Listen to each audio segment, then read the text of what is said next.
और ये तस्वीरें सामने आपको नीरज चोपड़ा नजर आ रहे हैं। Olympic gold medallist Neeraj Chopra, थोड़ी देर में वो क्या कहते हैं, उनका हर एक शब्द सुनने के लिए हिंदुस्तान बेकरार है। कल आपने उनको सुना, उन्होंने कहा कि मेडल मेरा नहीं है, हिंदुस्तान का मेडल है। और उन्होंने ये भी कहा कि मैंने जब से मेडल जीता है तब से वो अपनी जेब में अपने पास लेकर ही घूम रहे हैं, जा रहे हैं, सो नहीं पाए हैं ठीक से, खा नहीं पाए हैं ठीक से।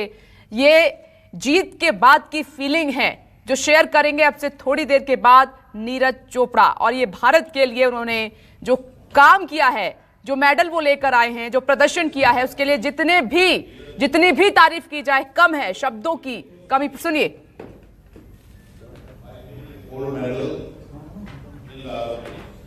और ताज होटल पर इस वक्त वहां पर विपुल मौजूद हैं।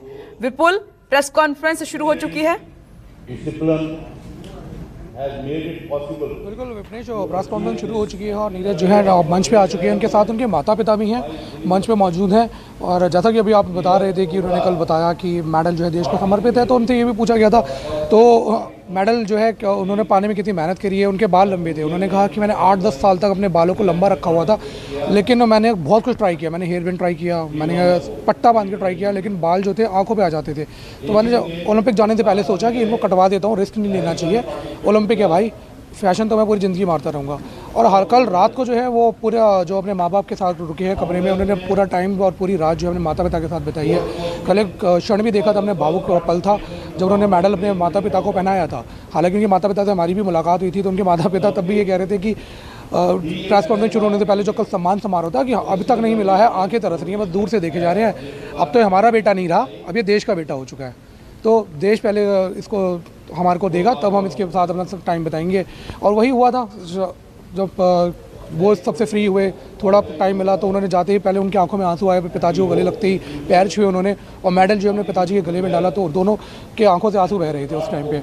और उसके बाद वो ताज होटल आ गए, अशोका नहीं रुके थे, और अशोका आके पूरी रात जो उन्होंने अपने माता पिता के साथ बिताई है और उन्हीं के साथ रहे हैं। इसके बाद उन्होंने ये कहा है कि 6 महीने वो छुट्टी पे रहेंगे। उनका साफ ये कहना है कि मैं 6 महीने छुट्टी रहूंगा। कोच तो उन्होंने यही कह दिया कि मैं नीरज के साथ में बैठे हैं, क्या वो उनके फादर हैं? और क्या नीरज के बारे में ही बात हो रही है? क्या कह रहे हैं वो?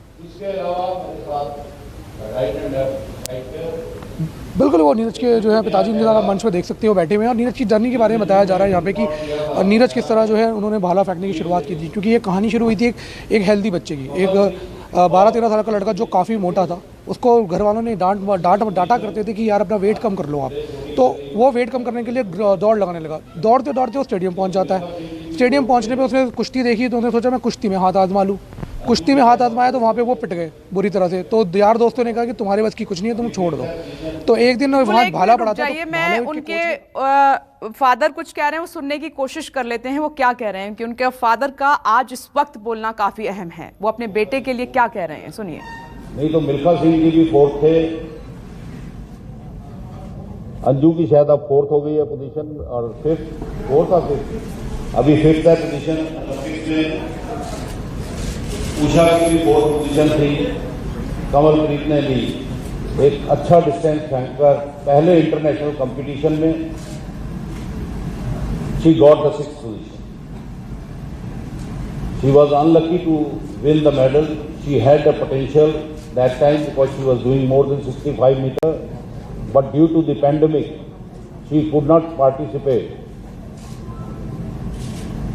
in any international competition. We appreciate her performance and we are sure with the continuous effort and the endeavor of the Athletic Federation of India, she will definitely win a medal in the World Championship to be held in USA next year, and the other competitions, because next year is going to be more busy. She will definitely win a medal there. Then we have Avinash Sabale, who was unfortunate to do his best. Very few people know he was suffering from COVID just 1 month ago when he left for the competition. And we all were very scared what will happen with him, whether he will be able to recover. इन्होंने काफ़ी हमें report भी दी, नहीं जी मुझे है नहीं, but इसकी report positive थी जब बेंगलोर में ट्रेनिंग कर रहा था। मिडल लॉन्ग डिस्टेंस के लिए you need a competition, he couldn't get it, कोविड-19 की वजह से बाहर नहीं जा सके। उस जगह पर कंपटीशन के इनविटेशन भी आए, इन्होंने तैयारी भी की इन लोगों ने जाने के लिए, लेकिन ऐन मौके के ऊपर वो कंपटीशन जो इनविटेशन थे कंपटीशंस के वो कैंसिल कर दिए गए और ये कहा गया कि कोविड फैला हुआ है भारतवर्ष में बहुत ज़्यादा, तो हम इन एथलीटों को अलाउ नहीं कर सकते पार्टिसिपेशन के लिए। He is very potential runner and I hope if he continues his effort in the right way, he is also capable of winning any medal in any competition abroad. We wish him best of luck. We have our relay team. Athletic federation का जितना focus javelin पर, walk पर, 400 metre पर और relay पर था, सबसे ज़्यादा इन्हीं इवेंट्स के ऊपर फोकस था। रिले टीम ने भी अच्छा किया, एशियन रिकॉर्ड किया,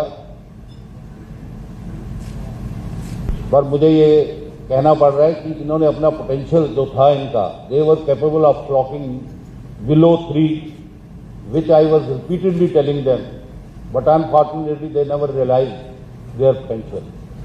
They only realized when they competed in the Commonwealth Games, Olympic Games, that they were capable of running below 3 minutes. They could have been in final and the best 4-5. So I congratulate all the members, Anas, Aroki, Noah Tom, and the best runner, Jacob. Other athletes are also here. I congratulate them also. They participated.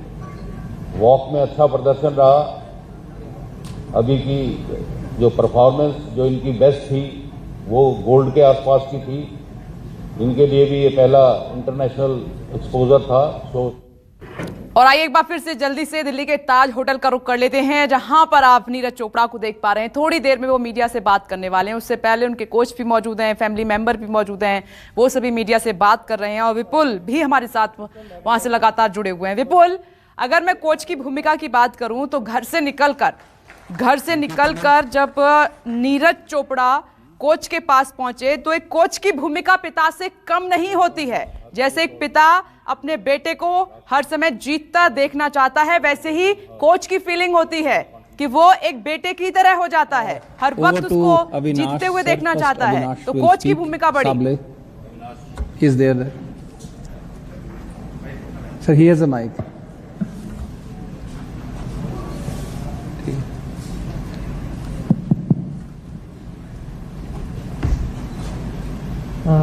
सबसे पहले मैं athletic federation of India का धन्यवाद बोलना चाहता हूँ, क्योंकि मुझे बहुत सपोर्ट किया।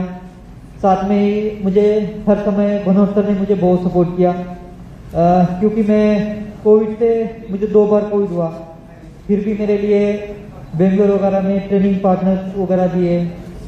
और मैं अपना मतलब जो सोचा था वो परफॉर्मेंस तो नहीं कर पाया, लेकिन मैंने फिर भी कोशिश की है। मुझे साथ में ही आर्मी ने बहुत सपोर्ट किया है, आर्मी स्पोर्ट्स इंस्टीट्यूट ने। बस मैं इस ओलंपिक में अपना बेहतर परफॉर्मेंस नहीं कर पाया, लेकिन अगला ओलंपिक ज़्यादा दूर नहीं है और मैं अगले ओलंपिक के लिए बहुत अच्छे से तैयारी करूँगा और अच्छा परफॉर्मेंस करूँगा। अभी हमारे मतलब ये था आज तक कि ये हर कोई बोलता था, यार तुम ऐसा गेम कर रहे हो जिसमें कभी मेडल ही नहीं आया और कोई चांसेस नहीं है। लेकिन जो आज एथलेटिक्स में मेडल आया है, इससे मतलब एक पूरा देश का ये चेंज हो जाएगा कि हाँ एथलेटिक्स में भी मेडल आते हैं और अगले ओलंपिक्स में इससे भी बेस्ट परफॉर्मेंस आएगी एथलेटिक्स की। और हर एक मेहनत करेगा कि नहीं हाँ एथलेटिक्स से भी उम्मीदें हैं और बहुत अच्छा करेंगे। Thank you. Thank you, Avinash, for creating new national record. Let's have a glance of our relay team which created Asian record. Please play the AV.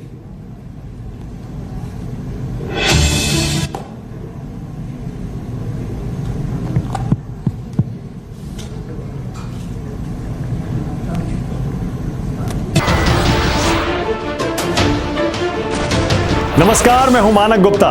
अगर आपको हमारा ये वीडियो पसंद आया हो तो इसे लाइक और शेयर जरूर करें और हां, हमें सब्सक्राइब और फॉलो करना ना भूलें ताकि आप देश और दुनिया की कोई खबर मिस ना करें।